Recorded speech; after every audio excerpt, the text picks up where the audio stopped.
And then finally, the natural laws and the requirements for measurement are immutable.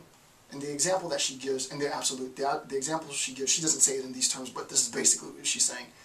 Sort of the distinction between the American standard of measurement, feet, gallon, so on and so forth, as opposed to sort of a European standard of measurement, the metric standard of measurement with respect to liters and meters. It doesn't matter if you're talking about meters versus feet or liters versus gallon. One is measuring length, one is measuring volume, and so on.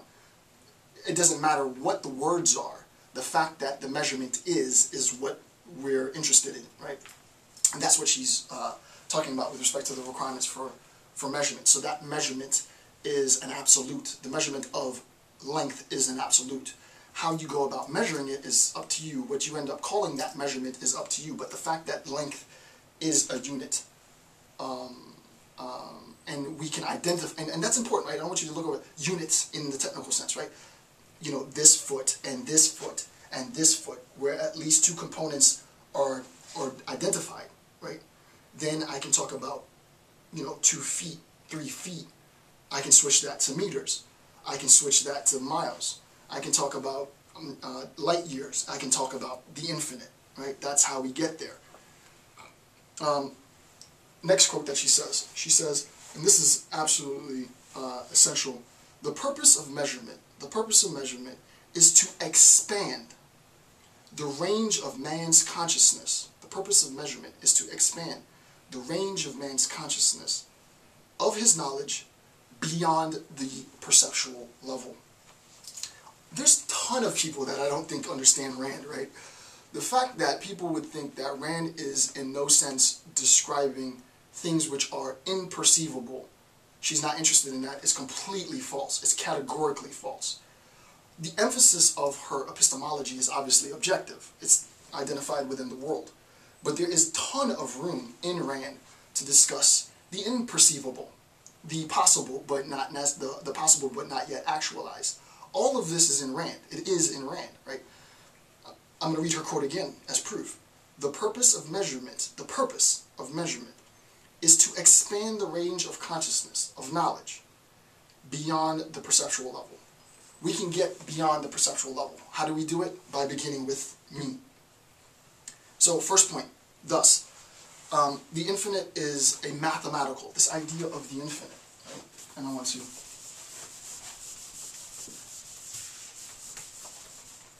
the idea of the infinite, right, for Rand is a mathematical, not a metaphysical.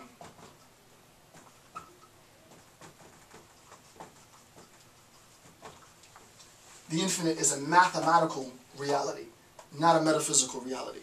Remember, metaphysical reality ostensively defined. Metaphysical reality ostensively defined. That G.I. Joe doll, that Rubik's Cube, this book on Rand. I cannot ostensively define the infinite. It's beyond perception, by definition. I can, however, talk logically, coherently about the infinite if I recognize that my description of the infinite is a mathematical description. There is no sort of accessibility ontologically to knowing the infinite, right? I can't see it and point to it ostensibly. I'm going to give you an example, and just to make this a little more clear. I think that this example will be good to understanding Rand, simply because it's an error. It's this precise error in logic that Rand is hoping to avoid.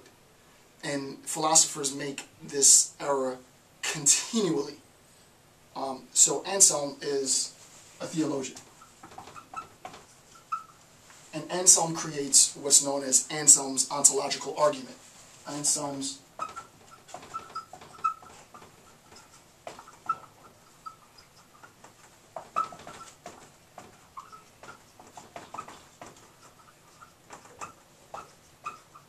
Anselm creates what's known as his ontological argument for the existence of God. And I abbreviated all these, TNN, G, CB, P.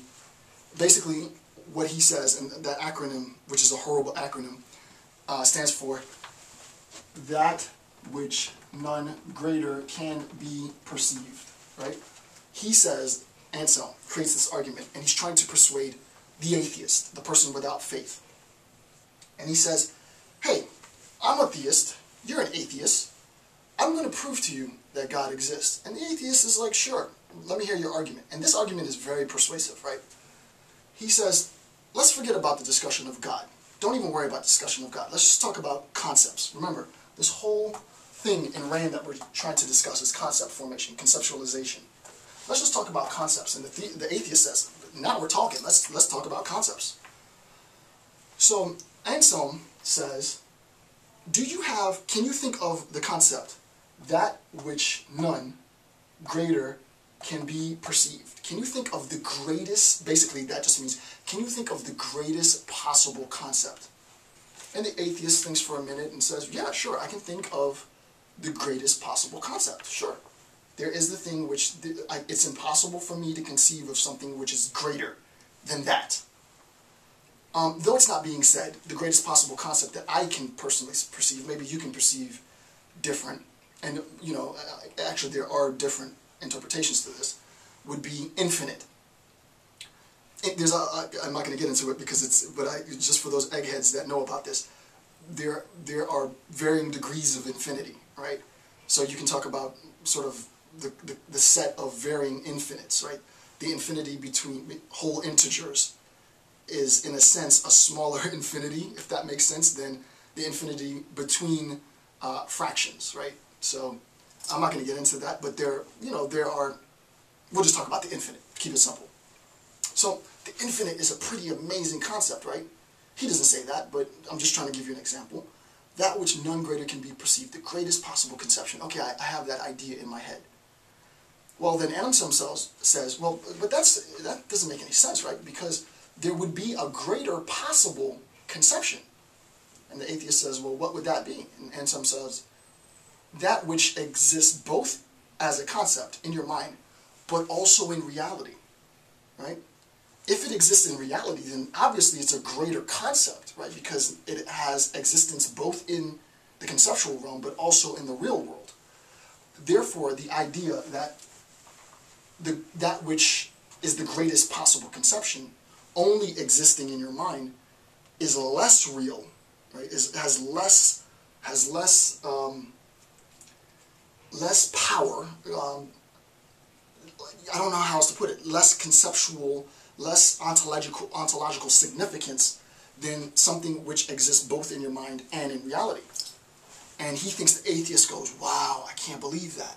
And he says God is that, right? God is that which exists both mentally but also in the real world. This is exactly what Rand is attempting to avoid. What Rand would say is that, Anselm, you're categorically wrong. What he's done is, according to Rand, he's taken the idea of that which none greater can be perceived, and he said that this is a metaphysical reality. Right? He says that this is a metaphysical reality. Rand would say that that's categorically wrong. Rand, being charitable, might say to Anselm, I will grant you that which none greater can be conceived as a conceptual reality.